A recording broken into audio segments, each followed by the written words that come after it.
Okay, so this reading this morning is from John 13, chapter 31. So John 13, chapter 31 through 14, chapter 20. When he was gone, Jesus said, "Now the Son of Man is glorified, and God is glorified in him. If God is glorified in him, God will glorify the Son in himself, and will glorify him at once. My children, I will be with you only a little longer. You will look for me, and just as I have told the Jews, so I will tell you now. Where I am going, you cannot come. A new command I give you: love one another. As I have loved you, so you must love one another. By this, everyone will know that you are my disciples, if you love one another." Simon Peter asked him, "Lord, where are you going?" Jesus replied, "Where I am going, you cannot follow now, but you will follow later." And Peter asked, "Lord, why can't I follow you now? I will lay down my life for you." Then Jesus answered, "Will you really lay down your life for me? Very truly I tell you, before the rooster crows, you will disown me 3 times. Chapter 14. Do not let your hearts be troubled. You believe in God, believe also in me. My Father's house has many rooms. If that were not so, would I have told you that I am going there to prepare a place for you? And if I go and prepare a place for you, I will come back and take you to be with me, that you will also be where I am. You know the way to the place where I am going." Thomas said to him, "Lord, we do not know where you are going, so how can we know the way?" Jesus answered, "I am the way and the truth and the life. No one comes to the Father except through me. If you really know me, you will know my Father as well. From now on, you do know him and have seen him." Philip said, "Lord, show us the Father, and that will be enough for us." And Jesus answered, "Don't you know me, Philip, even after I have been among you such a long time? Anyone who has seen me has seen the Father. How can you say, 'Show us the Father'? Don't you believe that I am in the Father and that the Father is in me? The words I say to you, I do not speak on my own authority. Rather, it is the Father living in me who is doing his work. Believe me when I say that I am in the Father and the Father is in me, or at least believe in the evidence of the works themselves. Very truly I tell you, whoever believes in me will do the works I've been doing, and they will do even greater things than these, because I am going to the Father. And I will do whatever you ask in my name, so that the Father may be glorified the Son. You may ask me for anything in my name, and I will do it. If you love me, keep my commands, and I will ask the Father, and he will give you another advocate to help you and be with you forever, the Spirit of truth. The world cannot accept him because it neither sees him nor knows him. But you know him, for he lives with you and will be in you. I will not leave you as orphans, I will come to you. Before long, the world will not see me anymore, but you will see me because I live. You also will live. On that day, you will realize that I am in my Father, and you are in me, and I am in you.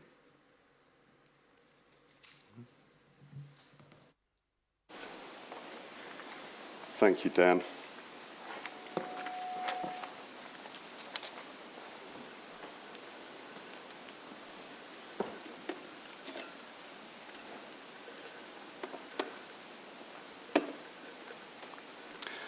I'm aware it's quite warm in here. We did try and open a window, but it didn't want to open without also falling out. So we can't. But if you need to get some air at any point, feel free to just go and stand in the vestibule area where it's a bit cooler, or there's some drinks at the back there as well. Don't feel like you have to suffer. That is not an excuse to just leave, though, by the way. But today we are carrying on with our journey through the series of I am sayings, these claims that Jesus makes about himself as we work our way through John's Gospel. And we're actually nearly coming to the end. We've got this one today, this is the penultimate one. And then in 3 weeks' time, we'll be finishing off by thinking about Jesus saying, I am the vine and you are the branches, and thinking about what that might mean together. But here today we get possibly one of the most famous of Jesus' sayings, I am the way, the truth, and the life. We join Jesus and his disciples, of course, there in that upper room, in the day just before Jesus, or the day that he is going to be arrested and then be taken to the cross and crucified before rising again on the following Sunday. It's a hugely pivotal time, as we know, in Jesus' life and his ministry and everything that he has come to do. But here and now he's sitting in the upper room with his disciples, and they've already eaten a meal together in preparation for the Passover, and he's washed their feet and told them that they should follow his example and do the same. But then as the evening goes on, and as we heard in that reading, things take a bit of a downward turn, take a bit of a sour note. Firstly, Jesus reveals that Judas is going to betray him, and Judas ends up receiving the bread from Jesus, but then leaving, going to make his own preparations. But then Jesus, with the rest of them there, starts talking about how he's going to leave them, how he too is going to go on to another place, and it's a place where they can't follow him. And not surprisingly, perhaps, the disciples are so confused and hurt by this. They love what they've got going on with Jesus. They've loved everything he's taught them. They've loved simply being with him. They don't want him to leave. And where is he going? Anyway, what is going on? What is he talking about? But Jesus, as we heard, reassures them, trust me. Just trust me. It's going to be okay. I'm returning to dwell with my Father in heaven once again. And I am going to prepare a place for you there. You know the way to where I am going. And they understand none of it. They're still confused. Hold on a minute, Jesus. We don't really know where it is that you're going. We haven't got our heads around that bit yet. So how can we know the way to where you are going? And Jesus responds with that famous line, I am the way, the truth, and the life. No one comes to the Father except through me.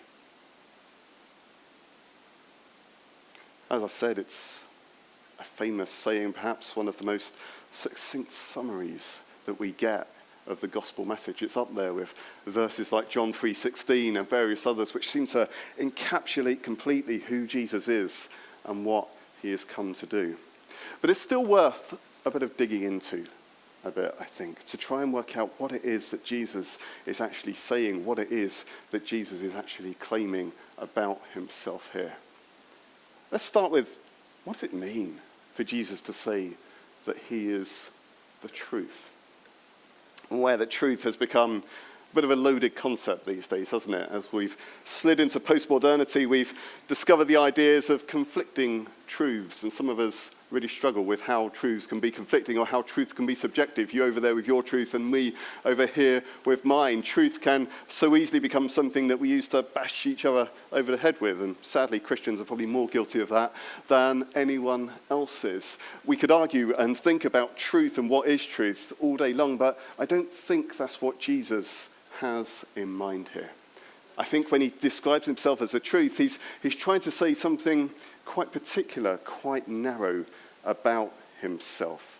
And what that is comes out when he goes on to talk about his relationship to the Father, the way he is in the Father and the Father is in him, and the way in which anyone who has seen him has also seen the Father. There's two aspects to what it means for Jesus to say that he is the truth here. And the first one is that simply, not simply, it's the most complicated thing in the world, but simply, he truly is God. Excuse me.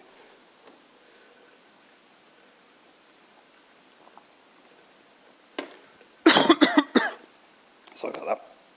He truly is God.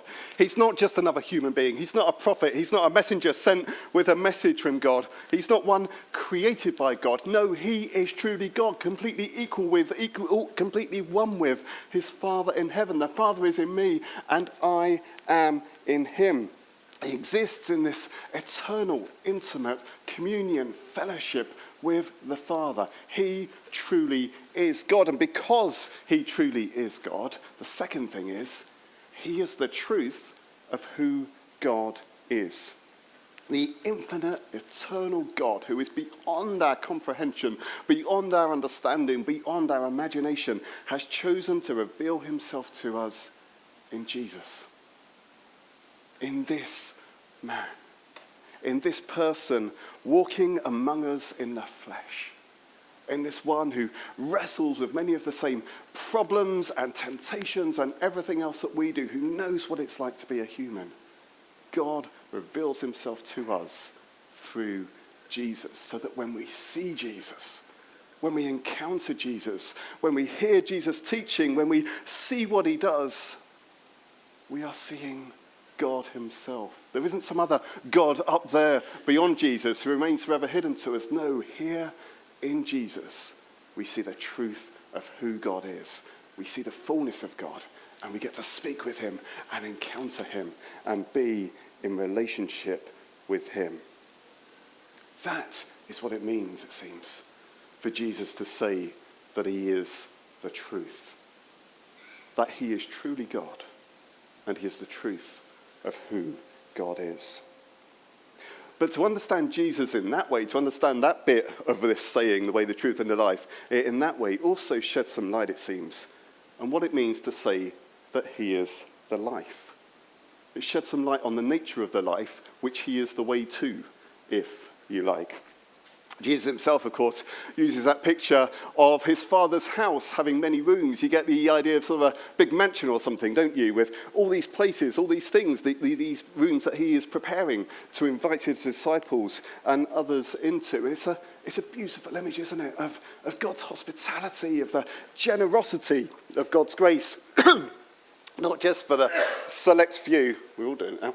Not just for the select few. But there being room here for everyone who wants to come. But it's an image that, if we just take it in isolation, can make us miss, I think, some of the fullness, actually, of what Jesus is talking about here. So I don't know what picture comes to mind for you when you think about that Father's mansion with many rooms. My girls have been watching a lot of Downton Abbey again recently. Save me. And so the picture that comes to mind for me is something like this. Big old country house with loads and loads of rooms, and you can imagine God there as sort of the Lord of the manor.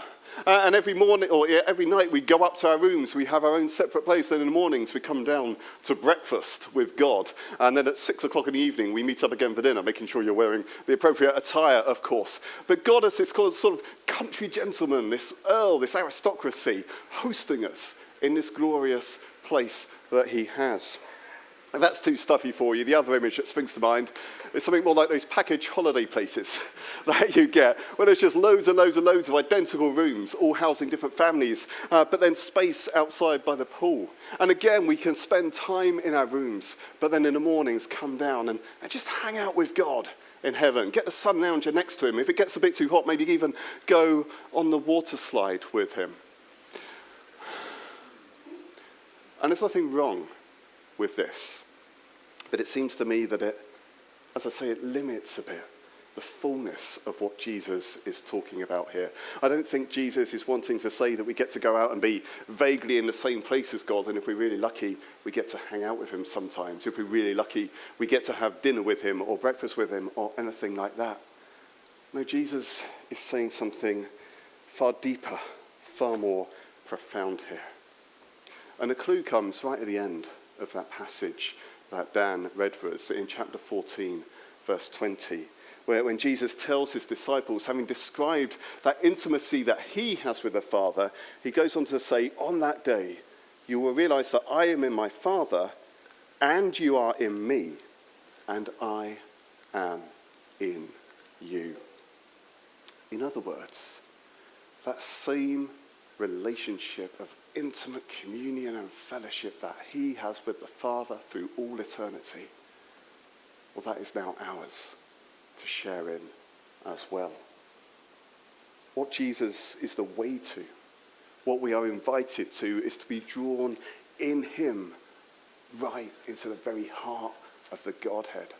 Not just to hang out with God sometimes, but to be right there in the center of the Trinity, enjoying the fullness of the life of God, to enjoy that same relationship that Jesus has with the Father for all eternity, to experience that intimacy, that eternal communion of pure love poured out from the Father to the Son and the Son to the Father and both of them to the Spirit, and the Spirit in return, to be caught into that and to be part of that, to become, as it says in 2 Peter, partakers of the divine nature, rediscovering as we do so that life and communion with God for which we were always created, the fullness of life that Jesus promises to us. There might still be water slides there, I don't know, but it's going to be way, way better than that. Because I live, says Jesus in verse 19, because I live, you also will live.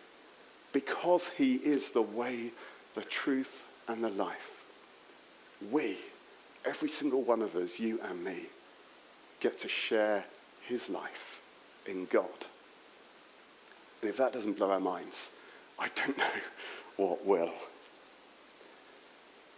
But the other thing to add to that, of course, is that when Jesus is talking to his disciples, he talks about the fact that he is going ahead of them, he's going to prepare a place, and they will be able to follow him later.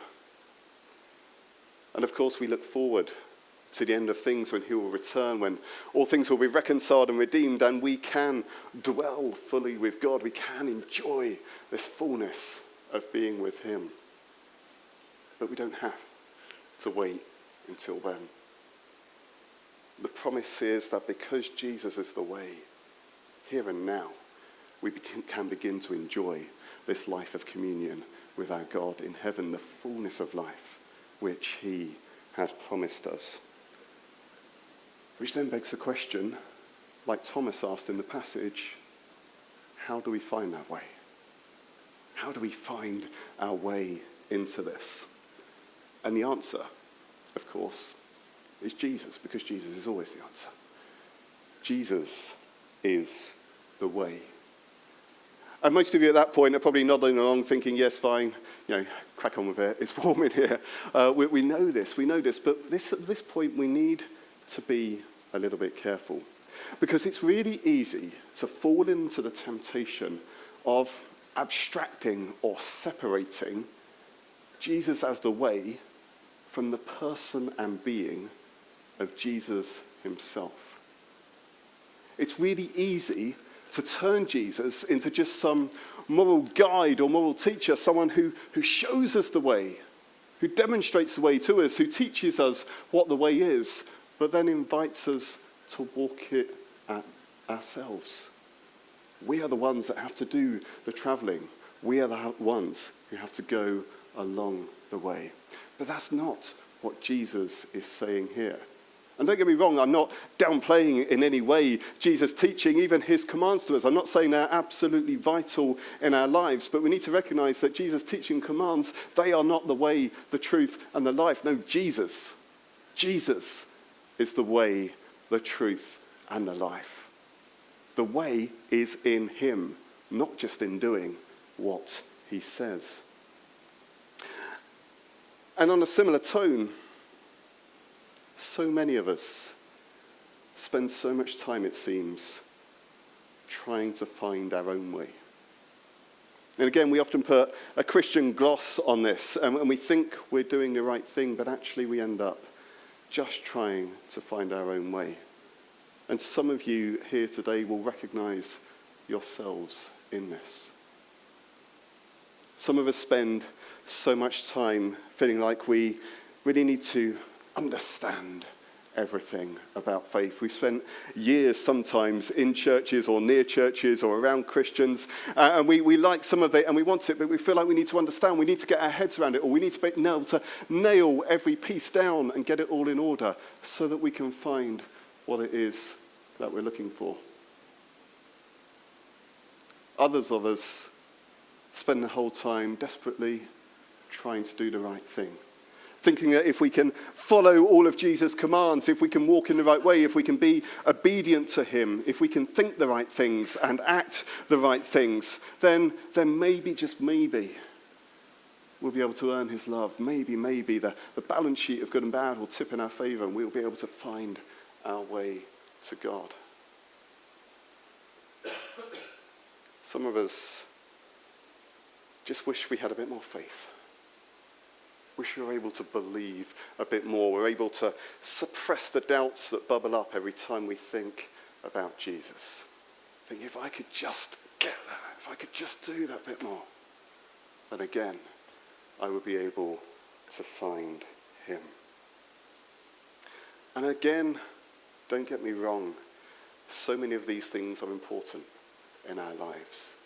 We should be trying to grow in our understanding of who this God is that we worship and what he is like. It's wonderful to grow in relationship with him and discover more about him.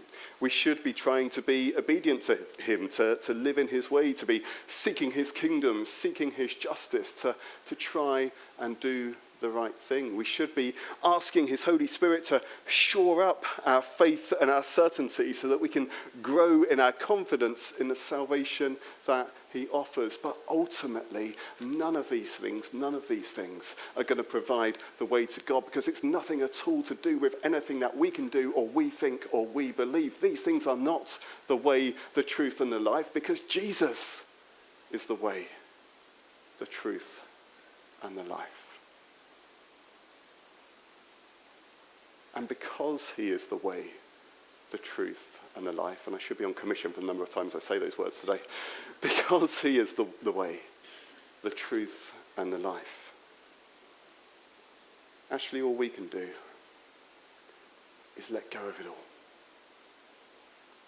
Let go of everything and receive. Come and rest. Come and abide in him, trusting that if he is who he says he is, if he is indeed truly God and the truth of who God is, then that is enough. There is nothing we can add. There is nothing we can do, because he is the way, the truth, and the life. In a few moments, we're going to sing a song that talks about that abiding, that resting in Jesus. Do you guys want to come up? And my prayer as we sing this together is very simply that the Spirit would move among us and instill the truth of who Jesus is in each of our hearts. Jesus says to his disciples, we read it in that passage, after I've gone, I'm going to send you the Spirit of truth. And the Spirit, as we know, does all sorts of things. But first and foremost, I think he helps us to believe and trust in Jesus, that he is who he says he is. That he truly is God. That he truly is the way. And my prayer, as I say, is that that same Spirit would move among us this morning, and it's still that same truth in our hearts, that we would know. We would know who this Jesus is, would know him as the way, the truth, and the life. And for some of you, that might be coming for the first time. Some of you, as I've said, have been in churches or around churches for years and have never quite been able to get there. You just need to stop and let go and abide and rest in Jesus. Others of us have been in churches for years but still find ourselves having that daily battle of feeling like we've got to earn our way to salvation, got to do the right things, think the right things, believe the right things. And again, Jesus says, no. Just come and rest. Just come and abide. Just come and trust in me. Holy Spirit, would you be at work in each one of our hearts now? Make yourself present to us. Make yourself real to us. Bring us into the presence of Jesus. flood our lives with the truth of who he is. And may that change everything. Help us to rest and abide in him. Help us to know him as the way, the truth, and the life.